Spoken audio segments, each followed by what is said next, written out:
if Madrid score first and there's like half hour to play, I'd go out there and say, listen, come, let's go, toe to toe. If you sit back, at the Bernabeu, and then you start seeing those white hankies and all of that going on there. No. You'll see Ste in there. He'll be in there randomly. Nah. Do not do that. Popcorn will be out.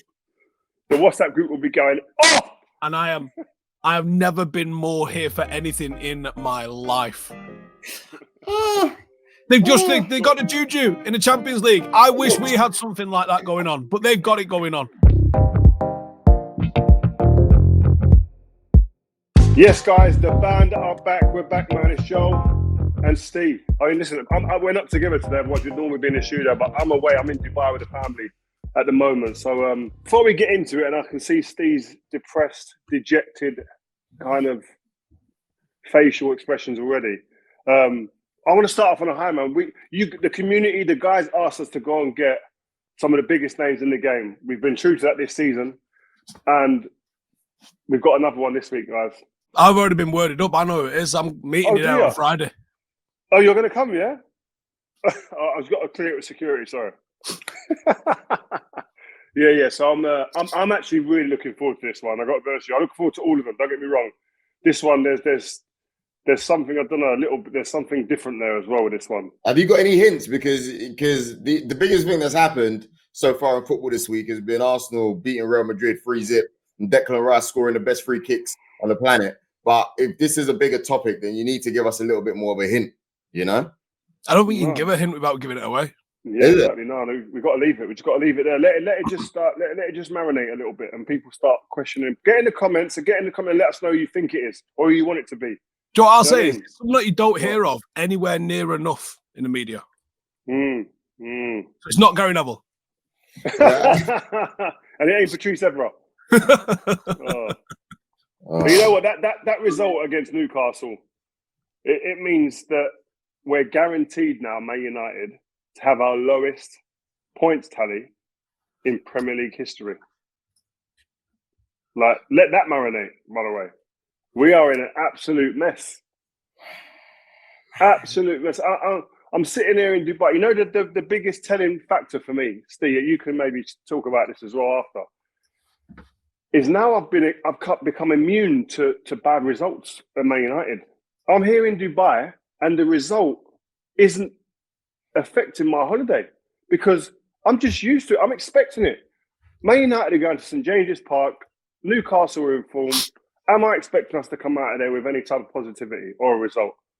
No, I'm not. Based on what I've been seeing, based on this season's results, based on performances, it was a sterile, lackluster,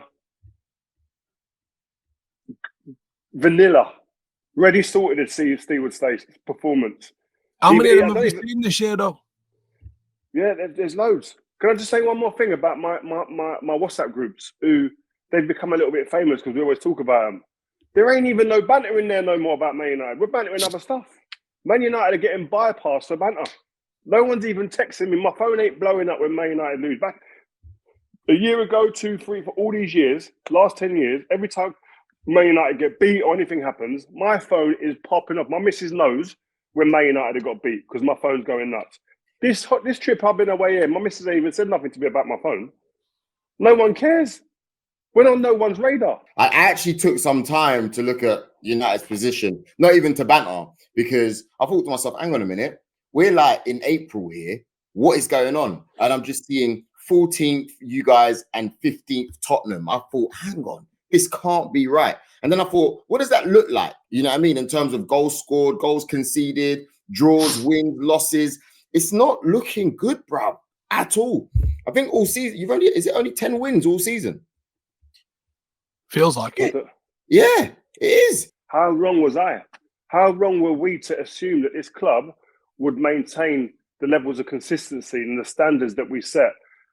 Maybe drop off a little bit, you'd think. Just obviously with Svanek going and Mr. Gill going, you would understand there's going to be a drop-off. But we wouldn't have a catastrophic drop-off like Liverpool had for 30-odd years before winning a Premier League. Now, if someone said to me, if we win, can Man United win one in 10 years? If I had to put my life on the line now, I'm leaning on the side of saying, no, I'd go that way. It's not.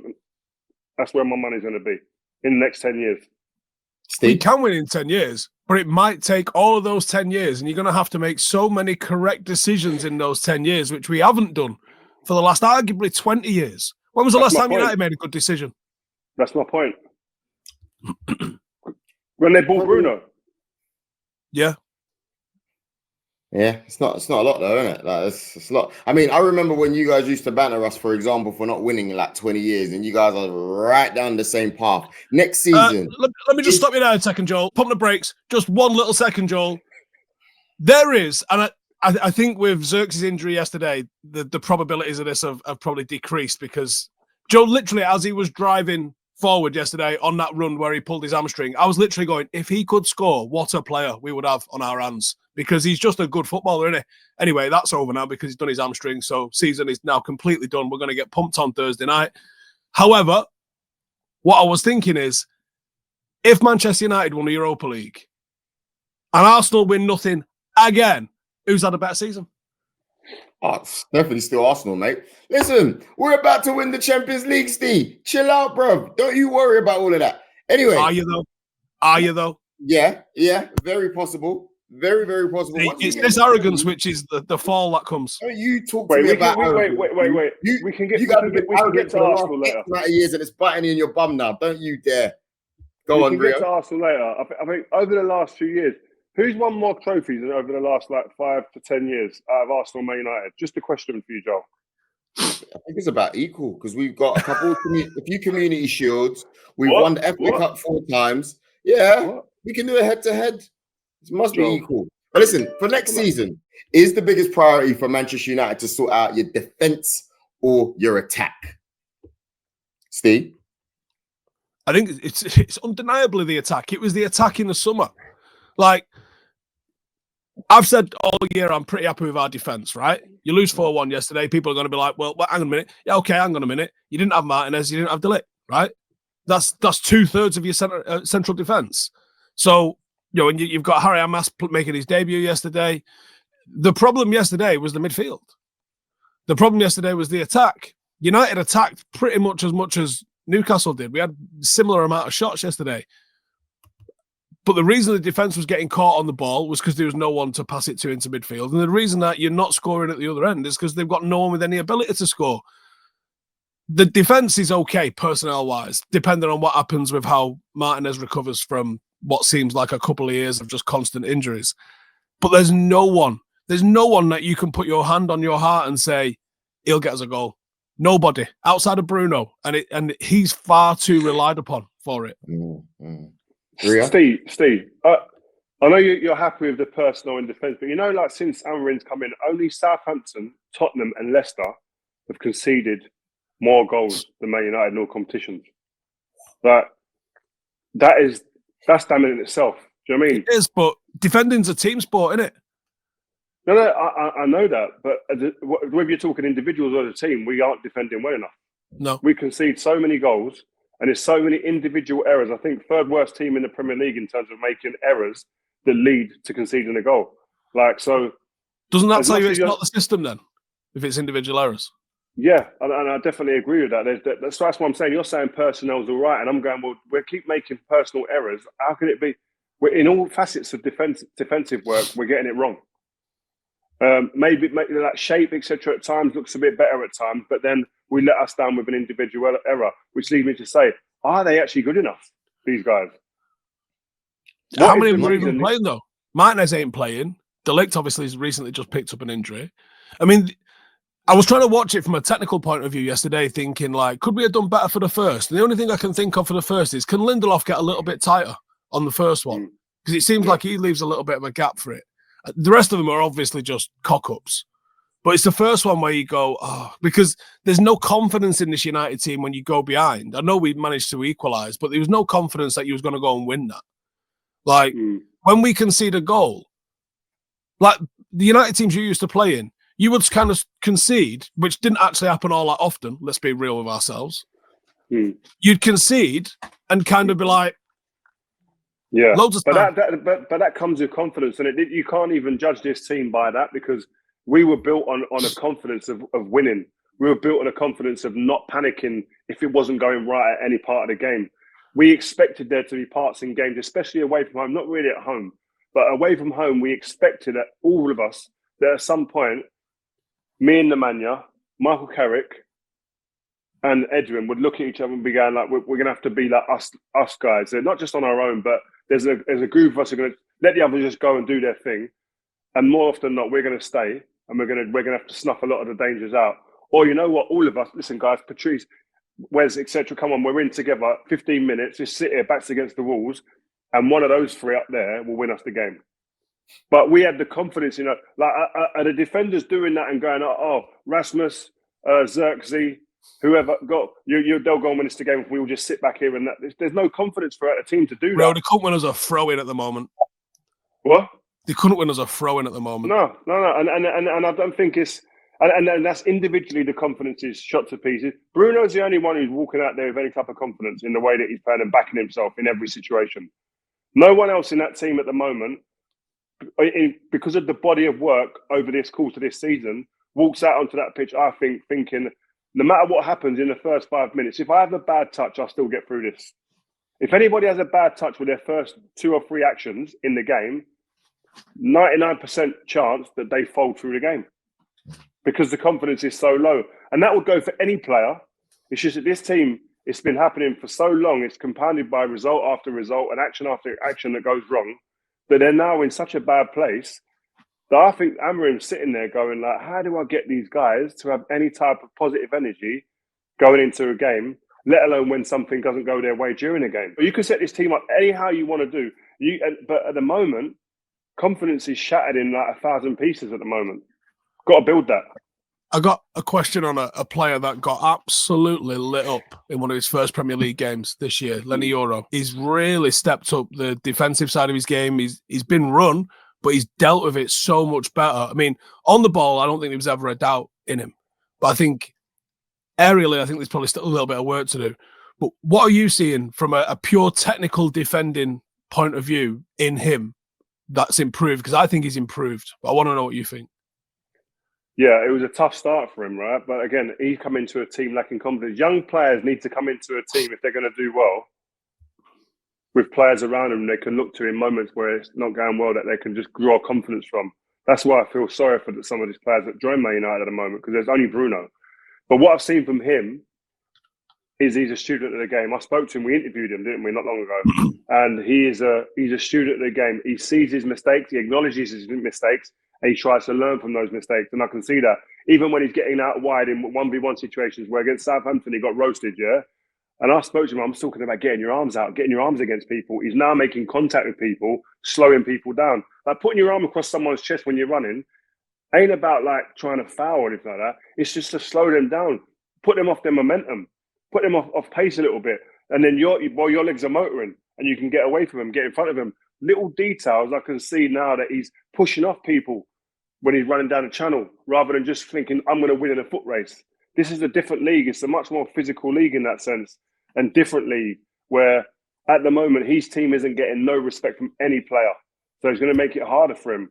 But I think he's improved definitely, and I think there's a calmness about him, whereas when he first got in, there was a panic, and that's a big difference.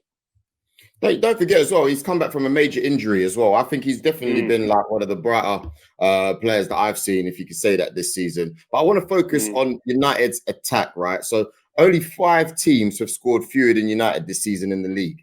So that's the bottom 3 plus West Ham and Everton. And on top of that, Luis Diaz and Mo Salah have scored as many as United in this Premier League campaign. So you got Bruno on 8, Ahmad on 6, Garnacho on 4, Xerxes and Højlund on 3.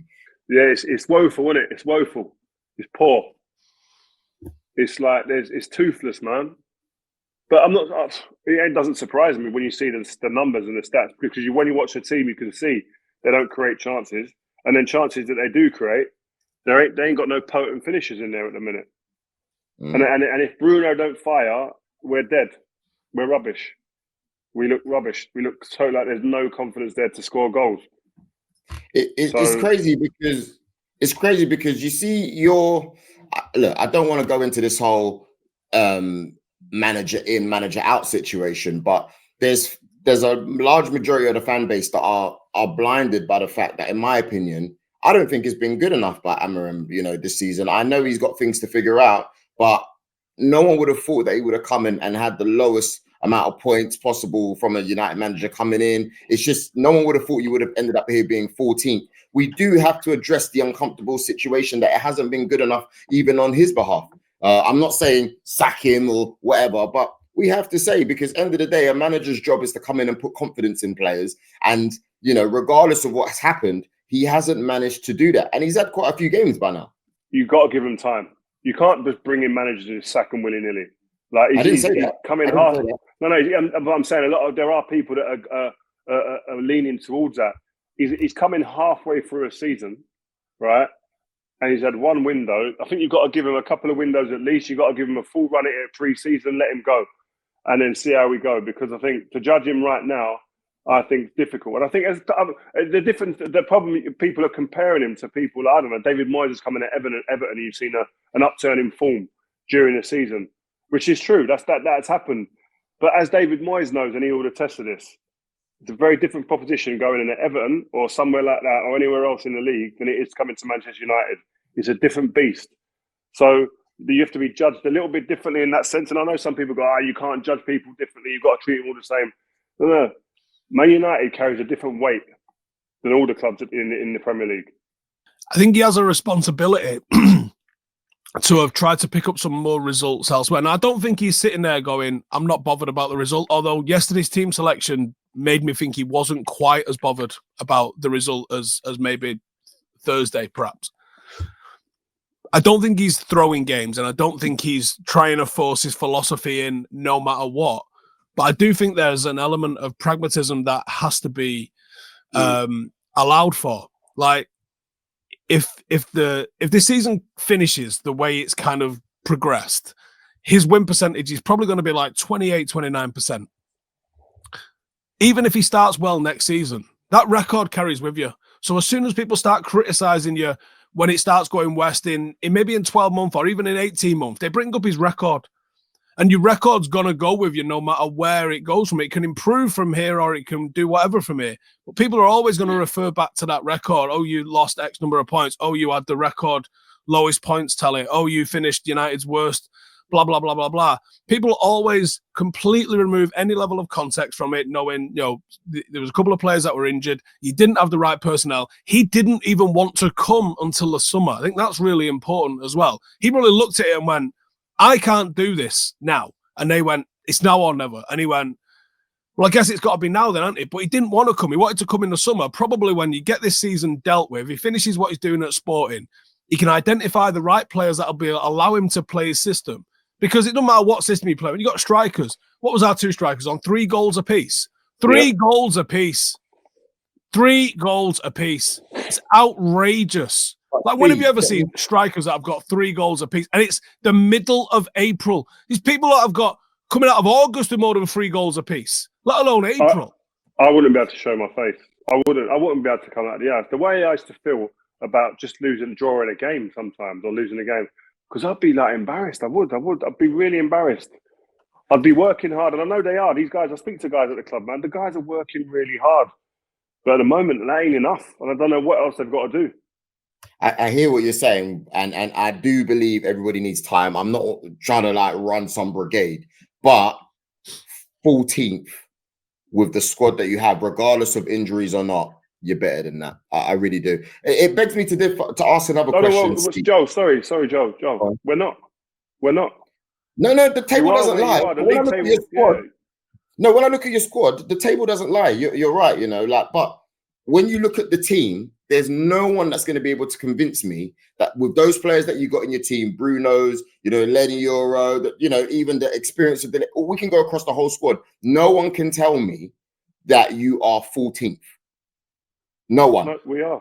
No, you are. And no one can tell me you're a team that should be finishing 14th.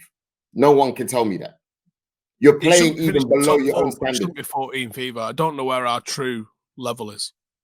Yeah, okay, maybe, but that's what I'm saying. It's ridiculous. But on paper it looks like that. But maybe the paper isn't really telling the true story. On paper, our players look like, and that's why you're saying, the way the players are, these squad, these players, etc. But like I said to you find out a lot about players when the pressure's on. And the pressure is like no other club in the Premier League than at Manchester United. And a lot of people won't like to hear that, but it's a fact. When you get to Man United and you go into that ground, into that stadium, into that culture, into that training ground, it's a heavy place to be. There's a big responsibility on your shoulders given their history. The history is heavy, right? And some of these players, unfortunately, don't look like they're ready to take on that responsibility. They don't look like they're ready to shoulder that and carry that. It's become a burden for some of these players rather than a privilege, and who embrace it, like because of the circumstances at the club. And I feel for them. I do feel sorry for them. I was very lucky. I came into a great culture, a winning mentality, a winning club. These guys aren't coming into that, and it's very, very difficult. So I can only imagine what that pressure is like now for these guys. But they have to find a way of working through that because otherwise, these guys, they're going to be tarnished with this for the rest of their lives. You were part of that era at the club. Imagine that walking around now. I'm lucky. I'm one of the guys who can walk about and people go, do you remember your time? And that's a nice thing to hear because it's paying respect and tribute to your time at the club, right? And it's not just about me, it's about our team, right? Where these guys, they're going to be going places. It's going to be like, you're part of that team, man. They need to find something to get away from that. That's got to be their focus, their fire. And it's funny, right? You like this, Steve, especially. I've been in Dubai. I ran into Mason Mount's dad the other day in a restaurant. Lovely guy. And he said to me, I went, it's a big club, isn't it? I mean, I know you grew up Chelsea, etc. And he went, you see someone and go, wow, yeah, it's a massive club. Like, I don't know. You got to be in there. It's weird. Until you get in there and you're in the belly of the club, it's hard to really put it into words how big and how heavy and how much responsibility goes with playing for that football club. It's weird. And that's not an excuse for these players. I'm just trying to let you know what it's like. All right, Rio. So taking it back to the both of you, by the way, where is the true level of the club? We're 10 around. If you were saying 10, that's about right for us, I think. You're better than your players are better than Bournemouth. Your players are better than should Brighton. Be, yeah. Like I would say your players should be better than Fulham as well. So if Villa are 7th, I'll probably say 8th at the very least. 8th. The problem is, Joel, these guys have recruited perfectly for their system, for their club. Man United's problem, they've not recruited well for how many years for Manchester United? The recruitment's been terrible, been horrendous, got so many wrong. So we wonder why we're sitting in these positions. That's one of the main reasons we're in the position we are at the moment. You're buying players that don't fit. Look at all these players that are above us in the table, right? Semenyo, Eze, Jimenez, Watkins. They all start for United. Yeah. All of them. And they all play at teams that United would go and handpick and cherry pick from in years gone by. I wouldn't be surprised if you knocked on their door nowadays and they was like, do you know what? Maybe not. You see, when it comes to Amorim, right? You saw the flack that Erik Ten Hag was getting at the end. Obviously, he didn't have that connection with the fans. What is it about Amorim that's helped him build the connection with the supporters in the way that Ten Hag didn't? Not sure, because Ten Hag came out and said similar sort of things to what Amorim. I think Amorim's got a little bit more of a twinkle in his eye maybe than Ten Hag had. Ten Hag was quite cold. Charisma. Yeah, bit of charisma maybe. But if you just looked at the black and white things that they're both saying the same sort of thing. I need to be in charge. I'm putting in discipline. My way or the highway. I've got the system and I've got this way I want to play. And if you think back to out of the cup final last year, Gary Neville interviews Ten Hag and he talks to him about why have you not changed your system? And he's like, because I don't want to teach them two different ways of playing. I'm trying to just teach them the one way of playing. And then obviously for the final, it's a one-off game. We do change the way we're playing and we get the game won. You could transplant those words into what Ruben Amorim's saying at the moment and it wouldn't look any different. Like they're both saying the same sort of thing. I just hope that with the Ineos backing and what I'm presuming Jim Ratcliffe is doing, which appears like just a pure legacy play from what I can see, is that they're going to absolutely send it and back him. I don't think Ten Hag had the full backing to do everything he needed to do. And if Amorim doesn't get the full backing that everything he needs to do, it'll never be a success. The reason Sir Alex Ferguson worked wasn't just because he was a genius and he was an unbelievable tactician and probably the greatest man manager the world's ever seen with a brilliant eye for talent. It was also because he was the boss and whatever he wanted happened. Wait, did Ten Hag not get full autonomy over transfers and recruitment? That's what we're told. That's what we're led to believe. And when you look at those players, when you look at those players, it's not just transfer, bro. Is it real? You know, there's a million other things where you get a little bit of pushback from the board. I don't know, recruitment's a massive part of that, man. He had full autonomy of the recruit. You look at the players that came in, where they came from. It was all Erik Ten Hag. That's driven by him. I mean, how many managers sit there and go, like, I was just hamstrung by the recruitment. They wouldn't get me the players I needed. I'd have smashed it. I'd have done a great job if they'd have just got me them 3 players that I needed. Didn't happen. He got all the players he wanted. Talking about another forward, like what I said last week, if I was Garnacho, if I was his advisors, I'd be off. I'd advise him to go because they're not going to play him in a position that I think where he's best as a young player, and you're not going to get the best out of him, and it'll work for the club in terms of PRS. I don't think there's a player there. Didn't you? You've changed your stance. No, I haven't. Yeah, you have, because earlier on this season, we were singing from the same hymn sheet. We were saying that at least with him, yeah, he puts in the work, he puts in the effort, and he's going to be ballsy enough to try again. Not saying he's top quality, but he deserves a bit more ratings than most. No? These lads on building sites up and down the country that are trying hard don't mean they play for United. That's a bit strong, Steve. That's too strong. I just don't see any level of decision-making. The guy's played about 130 games. He's not a rookie anymore, right? Once you've played that many games, you're not a rookie, right? I don't care how old you are. You put that many games in, you're not a rookie, right? After 100 games, you are a seasoned professional. But he plays like a 12-year-old. He's got the decision-making of a paper bag, right? There is just no decision-making in him whatsoever. Now, I thought he took his goal really well yesterday, so I don't want any criticism on his performance yesterday. I thought he was fine. He was the furthest thing away from a drama for United yesterday. But I agree with Rio that I don't really think there's a natural position for him. Garnacho, for me, yeah, if anyone was daft enough to offer us 50, 60 million for him, I would snap their arm off because I don't see him developing. I don't see him developing into it. Like, he hasn't got a trick. He can't go past a man. He relies on... He's just Dan James with a different accent. That's all he is. Oh, my gosh. All right, Steve, just a quick stat. You stop me when I'm wrong, by the way. Wait. Let me just give you a quick stat, right? And I'm going to layer it with something else, right? Cristiano Ronaldo scored 14 Premier League goals before his 21st birthday. Garnacho's now scored 15 and he ain't 21 until July, right? We're not comparing him to him. I'm just saying. I'll say today's red line, Metro. There you go. Garnacho's better than Ronaldo. Rio Ferdinand exclusive. No, the caveat with that, right, is, let me land this, right, is that I think we've come into an era where just because he's played 100 games or just because we've seen him play a lot of games, etc., we disregard age and experience completely, right? And we expect it all so soon. Because we're seeing the Lamine Yamals, now this Doué, because Mbappe, all these guys that we've seen like do crazy numbers as young kids, right? We're thinking that this is the norm. These guys are almost like outliers. They're over there, these guys.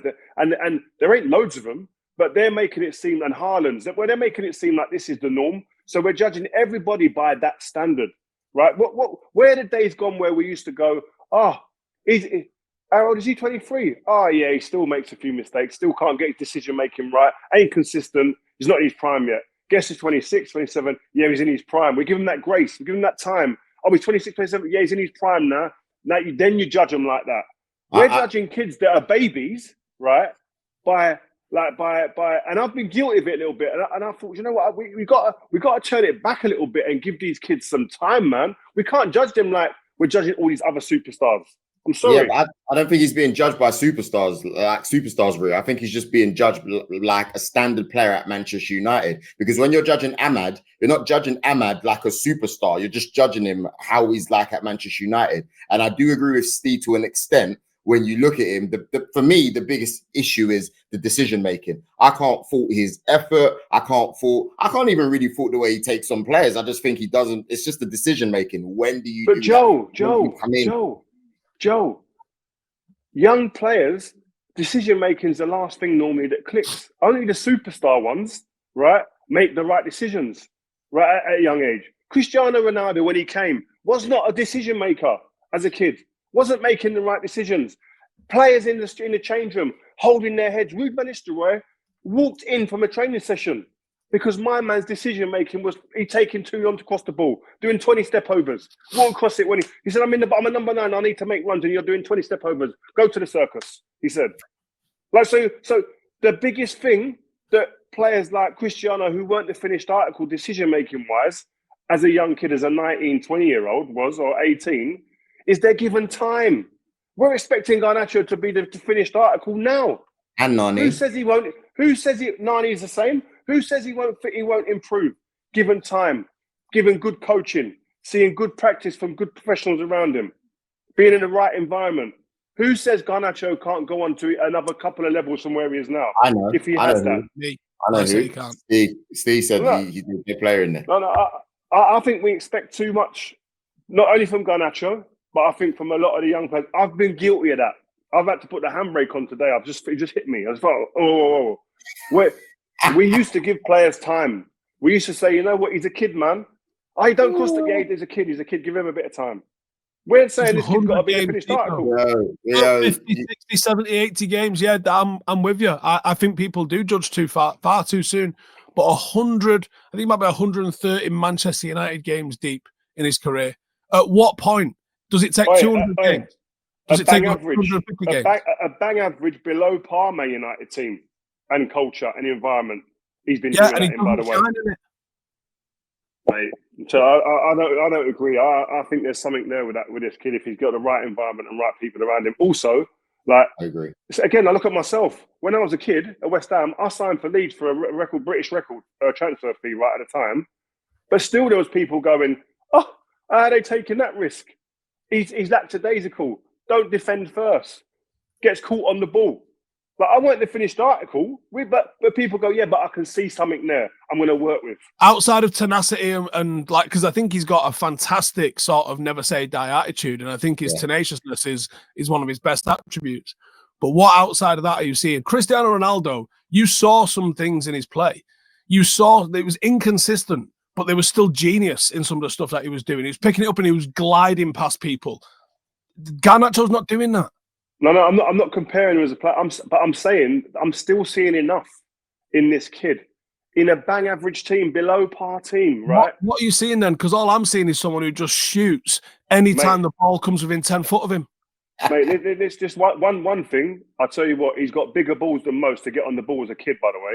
He take the ball anywhere and every single time. And by the way, when a team are struggling, it players in my era, in my team, that everyone goes legendary team, etc., and teams before me, when it weren't going well, all you saw was a shirt number.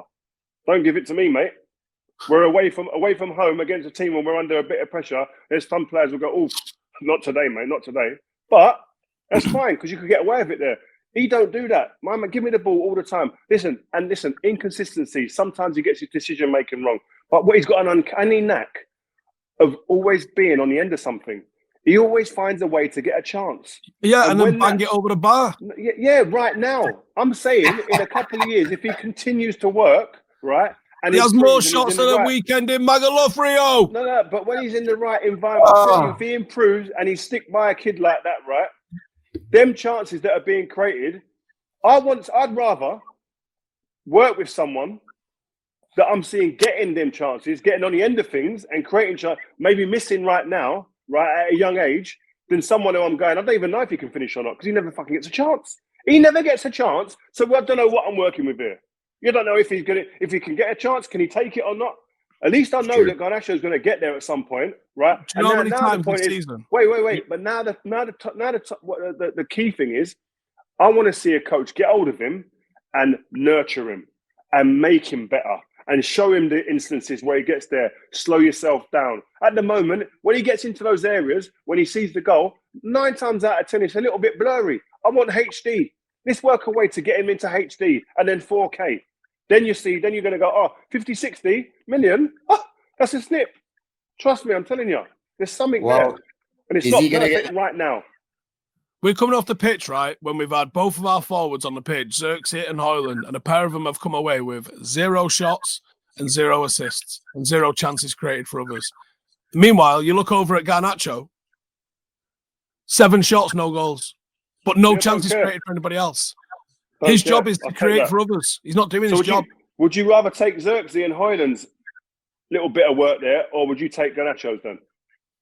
I would rather have a team that works for itself. No, answer the question. He's working for it. Answer the question, please. I want to hear that. I'd rather Xerxes than Højlund or Garnacho, yeah. I think Xerxes is an intelligent footballer. Give me more of those. No, Steve, you're a madman. Do you know why? Yeah, because those players are getting chances, bro. They're just not maybe not Højlund. He's playing too far in his own half to get chances. But honestly, yeah, I'm with Rio on this one. The guy puts in work. Yes, that needs to convert into goals after a while, but at least he's getting in those positions. At least he's doing it. Steve, you want more players like that? Bro, we are one of the most softest teams. We've got no physicality. We've got no pace. But you want more man like that? You're crazy, bro. I don't know what you're seeing there. Said more intelligent footballers. No, I don't. Listen, you'd love some intelligence, yeah. At first, right now, we need to be able to go toe-to-toe with teams anywhere on the pitch and go man-to-man and go, right, physically, let's have it. We can't do that. We get blown away. 3 goals apiece. When you're in the transfer market this year, we need to recruit pace and power. Yeah, and if 3 goals apiece, and Garnacho's played every week. But if you can get intelligence on top of that as well, you're buzzing. And the problem is people are going to go, well, Garnacho's got more goals than all of those. He's had 1,000 more shots than all of those combined. Yeah, and I'm happy that he's actually had 1,000 shots because them man haven't had 10 between them. He's after the reason he haven't had the shots. But you want to work with them. It's all right. Go on, then. You can't stick it on. Mate, anyway, listen, there's been a lot of chat this week about Manchester United and the goalkeepers and the situation. By the way, wow, Matic's points coming to life. Woo! I couldn't believe it. I really couldn't believe it. That's the guy that's won, by the way. Why do you think he went so personal? Like, did you think that response deserved the dagger that he gave? No. It was a bit of a... That came out like... I think Matic is, when De Gea gets married or renews his vows, he's the best man for De Gea.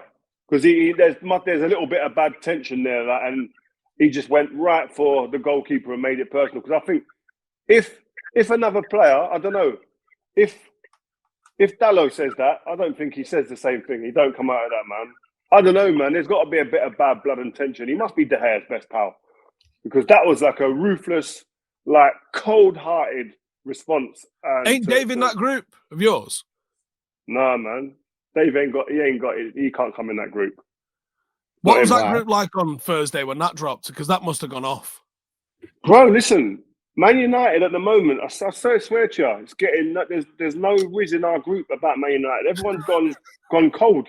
The chat is about everything else but Man United at the moment. Wow, it's nuts. The riz has gone cold. Yeah, Onana didn't. Do you know what I would have liked as well? So Onana's gone, Lyon aren't all that. All right, fair. It's different, and do you know what? I'm here for it because there's so many vanilla interviews with players at the moment. I would rather someone come with a little bit of flavour for once and have a bit of balls. Now, it didn't work for him.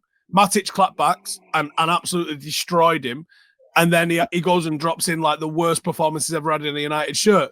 Wasn't a good week, I think you could say. But that's the sort of thing that we want. Is you want players to come out and say that sort of stuff. There was an opportunity for him there to come out and absolutely dominate and make himself a hero and actually cement himself as United's number one. It backfired, clearly. But do you know what annoyed me the most about it? Was when he apologised. Why don't you own it? Why don't you own it? I agree on that, but at the same time, I'd have been in the change room looking at him sideways and going, bro, why are you antagonising that change room? We don't need them to be antagonised. We need them to be cool, calm, and friendly. I don't need that in my mindset because that would put me off a little bit because these men are ready. These men are frothing at their mouth that you've dissed them like before the game. So yeah, I get totally why you don't want to be revving up the opposition at all. We ran a poll on the platforms. If you guys are not following Rio Ferdinand Presents, I don't know what you're doing. Please make sure you head over to socials. But we ran a poll for the keeper who should be starting against Lyon on Thursday. 61.5% said Bayindir, 38.5% said Onana. Like, I'm still surprised that, you know, Onana's still not first choice. Obviously, I reckon that must be just emotions, isn't it? Because everything must tell you that you should be gunning for your more experienced goalkeeper, no? No matter what happens, he's starting because the manager's already said he's starting. He said, I'm taking him out this week. And then the next game, he's back in, basically, he said. So he's going to start. Do you know what? What I always think with my goalkeepers, what I wanted? I didn't want no noise. I didn't want to even talk about them. I didn't even want to have to think about them. A goalkeeper that goes through games unnoticed is the best goalkeeper to have. Like, because if he's making saves, there's mistakes somewhere in the chain. There's mistakes somewhere in front. If he's having to make loads of saves, and that's what used to happen with David De Gea, make loads of saves. He was the player of the year at Man United, I think 4 out of 6 seasons, right? Because he's making a lot of saves. Van der Sar never won player of the year, but he was still great. But he just made saves when he needed to. He didn't have to make loads of saves. And when he did, it was very just quiet, got along with it, got on with it. And that's what I want, just the quiet. If Onana, my only advice to Onana would be now, go through the rest of the season, limiting the amount of mistakes you make, don't over-elaborate on things, and just get your basic fundamentals bang on. Don't try and be anything too great. Keep it plain. Steve, the importance of this Lyon game. Do you remember when was the last time that a game came so close to being more important for Manchester United? Being a team that wins trophies consistently, Joel, we have quite important games usually every season. Thanks for asking. Steve, you don't alien concept to know, but you don't want to be doing this European chat with me this week, mate. When's the parade for you winning a match, by the way? Oh, it's going to happen soon. It was going to happen end of May. Because you realise that wasn't the final, right? It wasn't the final, but guess what? You're talking about spring to our steps and where we are mentally. Yeah. That game mad impressive. And you know what? If it was anybody else except Real Madrid, you'd be through. But when that music starts playing at the Bernabeu, Madrid, I'm going, yeah. If Madrid score in the first, if Madrid score first and there's like half hour to play, raw. I am. My bum's going to be squeaking for you lot. When is it? Is it Wednesday or Tuesday? Wednesday. I think Arsenal go through. Trust me, I do. I think it's going to be too much. Yeah. Are you doing that? I think Arsenal. Because if you don't, I swear to God. I swear to God. No. Listen, I think Arsenal will go through. I think they got too much. Yeah. I think this Madrid team looked a bit disjointed the other day. The balance of the squad and the team ain't been right. They've been conceding goals left, right, and centre. I just think start the season, Arsenal Mbappe unbalanced them. You said that. You did say that. But I've got Saka coming back was the big thing. Saka coming back, changed everything for Arsenal. If Saka's not there, I don't think they would have got through. They wouldn't have won 3-0, etc. But it is that, and I think you're going to go through, man. But if by any chance Madrid score first, I am going to be sitting like that. What's Steve's face? Steve, what is wrong with you two? Do you know what's crazy, yeah?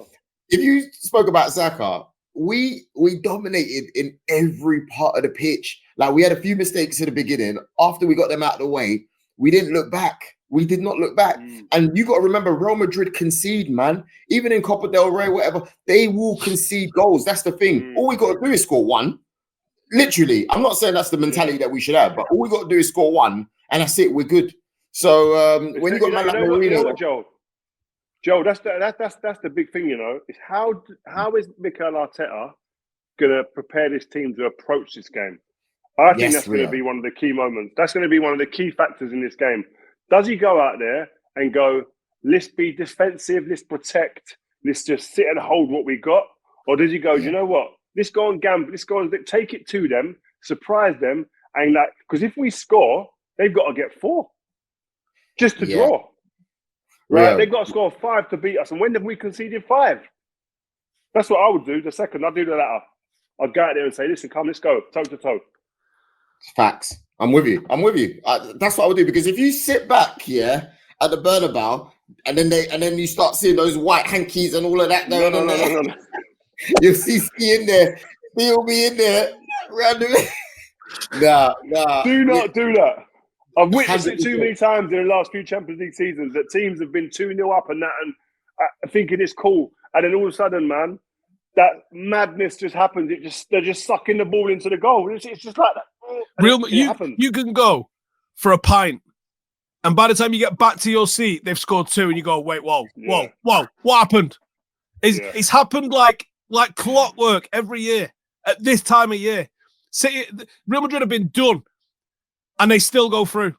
Yeah. It happens. They lose that first leg, and then it gets back to the Bernabeu. It's almost like it's been done on purpose to create drama and improve the mystique of them. Oh yeah, you thought we were done, didn't you? The difference is, Surprise. Steve, the difference is we got players that are not afraid of the occasion. So when you look at the likes of David Raya, Miles, Lewis, Skenny, these absolute serial winners of the Arsenal team, yeah. No, but you can say that.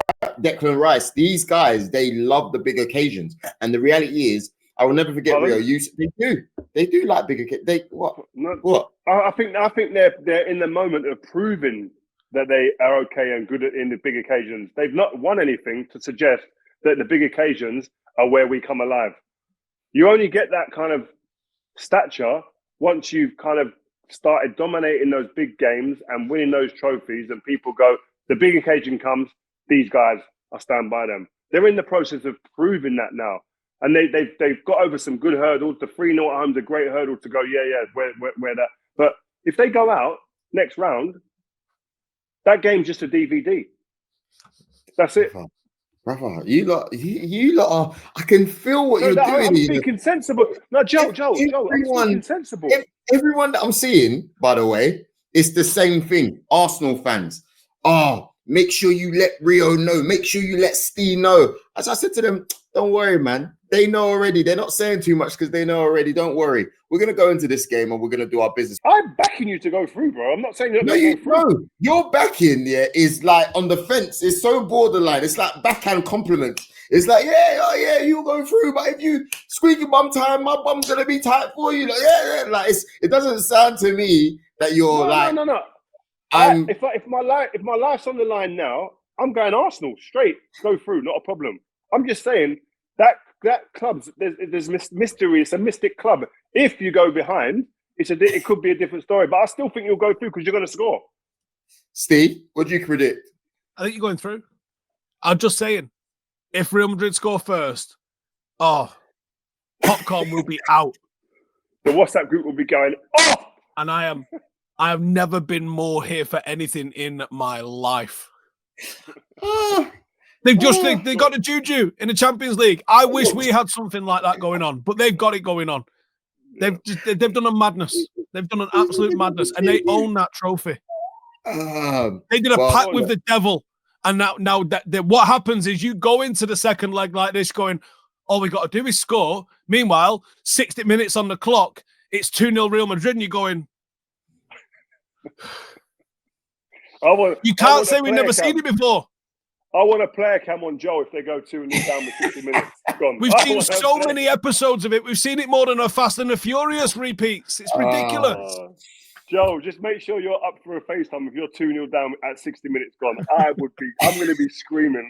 Hey, I'm brave, man. You can call me anytime. I got faith in my team. You know what I mean? It won't happen. It won't happen. But I just feel sorry if that happened, bro. I swear. Anyway, go on. What you getting to? Do you know what? I have to be transparent here because obviously there's been really positive parts with Arsenal this season, but then there's also been a few things that we have to question, and one of them is Odegaard. And I was actually looking at some stats as well, along with what producer George put for us before the show. And Odegaard this season, he's got 4 assists. Edison has the same Premier League amount as assists as him as well this season. Wait, what was that? Say that again. Edison has 4 assists, and so does Martin Odegaard. Right. Okay. So just for clarity, you're talking about Manchester City's goalkeeper there, right? Yeah. Okay. Cool. Thank you. Would you reckon that it's not been would you say it's been a poor season for Odegaard? I think Odegaard has been the biggest loser when Saka went out injured. Mm-hmm. He was the biggest loser. He was the one that lost more than anybody. because him and they work in tandem. Him and Saka, their relationship is that one where you go, we've not worked on it, it just happened. We just felt it on the training pitch. And I think when Saka went out, the team lost its edge, its cutting edge, it lost its threat, its goals, but it also it took a bit of creativity and imagination and fluidness that the pair of them had together as a relationship. So I think that's one of the big reasons why we've seen a big downturn in his output in terms of assists in the Premier League. I think he's quality. He's a quality player. He does absolutely nada when you don't have the ball. But I think when you get on the ball, I think he facilitates. And I think he's one of those, like, people get too fixated on stats at times in terms of, like, he's got the same amount of assists as Ederson. It's a funny little bit of trivia at the end of the day. But would you rather play Ederson in the 10 over him? Like, you wouldn't, right? It's ridiculous to suggest, right?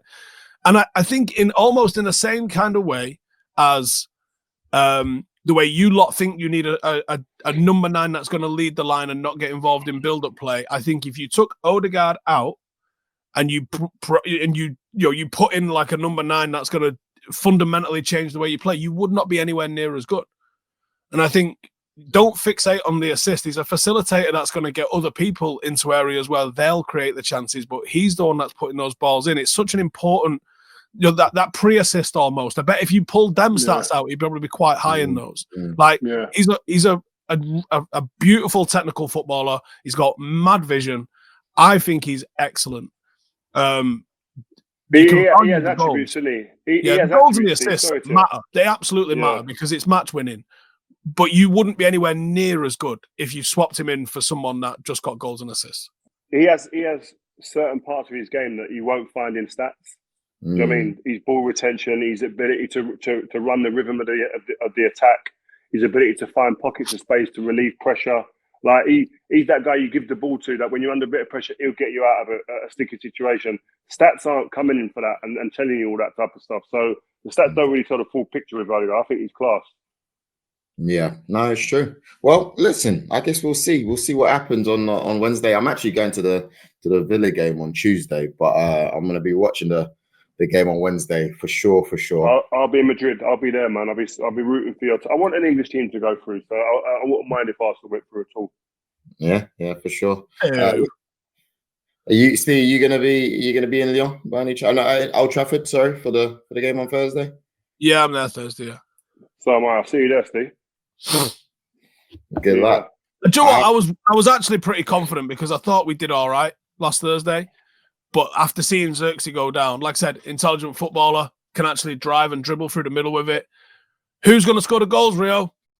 It's all eyes on Bruno Fernandes. Get us through, son. But even if you do, you get through, Rangers or Bilbao, might be a bridge too far for us. Garnacho might score a goal for us. You get a chance at least. You probably get about 5. Yeah, as Rio was saying at the start of the show, there is a big interview happening. Well, next week. It's being released next week.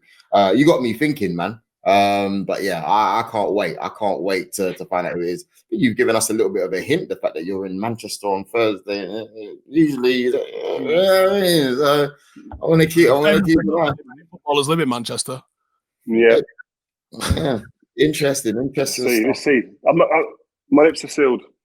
All right, and please shout out to all the audio listeners. You know what I mean? We know you love it when you're working out your training. Keep on playing the podcast, and yeah, make sure you like, share, comment, and subscribe. Joel Bayer, Stephen House. Whoa, Joel. Before we go, how can we have forgot? I forgot something I needed to speak to and address. I have to commend Ste. Ste, I watched your you put out a video the other day, by the way. And I was waiting because I knew you were coming on the show. I was waiting to speak to you, talking about mental health and what you've had to go through, man. So I just wanted to say well done, man, because it takes a strong person to talk out and speak about vulnerability and things that they've been going on behind closed doors when no one's watching, when the lights are off, when the cameras aren't rolling, and sometimes how low people can get. And testament to yourself, man, for the way you've got yourself back into shape. You've got to focus. You look like a man energized again now in a different way, and you're not drinking 25 Red Bulls a day, which is a great relief for me. I don't know how I didn't give myself diabetes. I'll be very honest with you. I've had my blood work done, and it's like fine. I don't know how. Absolutely dodged the bullet there, I think. Yeah, it's gone down really well, that video. Took about 4 months to get it out, to be honest, because every time I shot it, I wasn't quite sure I was hitting the angle that I was trying to hit on it and say what I wanted to say. And it's called I Lost £100, which is a lot, obviously. But it's not, like I think I say in the first 10 seconds, and this isn't like it's not a Rocky montage, and it's a little bit of a longer winded journey to it than that. But yeah, it's done mad in terms of the response, and I've had some unbelievable messages that I've not had a chance to get back and replies. Literally thousands of messages on the back of it. But there's some of them that absolutely deserve a reply, and I'm just going to take my time to make sure I get through all of them, because like it's been eye-opening, and seeing like the struggles that other people have been going through as well. Yeah. It's been cool. So cheers. But yeah, it's been took a long time to get out, but it's had a really good response since. Did Jose Mourinho's comments when we interviewed him that time have anything to do with that being a catalyst maybe to start the process off? There's a lot of people suggested that, but no. And what's funny is I did like a follow-up podcast with my wife, because my wife's obviously had a huge impact and a huge thing to say on this. And you might not like this comment. She thinks the combat shooting course that I did in July and the recruitment things that I've been kind of doing with the army, and even when me and Joel went to the airbase in Qatar, those things have had a bigger impact, because that's my people, and that's like Jose's called me fat in that interview. Jamie Carragher called at me on Sky Live. I'm not asked because I don't care. Whereas like feeling like I'm letting down the military family, that hurt more, I think, because that's who I see myself as. So no, a lot of people did say, did Mourinho kickstart something? And no, not really, to be honest. I was already deep into the process by then anyway. It just hadn't visually happened with the weight loss. Oh, good. Well, listen, at least you've had the strength to come out and talk, and it's, again, strength is seen in different ways, and I think it's strong to kind of come out and speak like that. So well done. Continue it, man. Long may it continue. Yeah, man. And I'm not going to lie, Steve, you've got me back in the gym as well since then, you know. Like, I was kind of like going up and down, but now I'm like proper, like consistent in that. Especially last time you were just like, you couldn't last X, Y, and Z in the gym with me. I said, oh, yeah? All right, cool, watch. So thank you very much. It's true. No. Maybe for now it's true. Give it a couple months. We'll go again.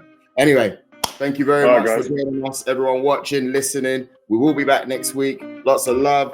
Peace. Thank you guys for listening to this episode of Real Presents. Hope you've enjoyed the show. We'll be here every Monday throughout the season, so tell your mates and all get involved, man. If you've got a point you think we should be discussing or want to put us on the spot with a question you want answering, get in touch using the fans first at rioferdinandpresents.com email address, or use hashtag RFP on social. Make sure you leave us a review and follow this Rio Ferdinand Presents feed, and you'll never miss an episode. See ya on the next one.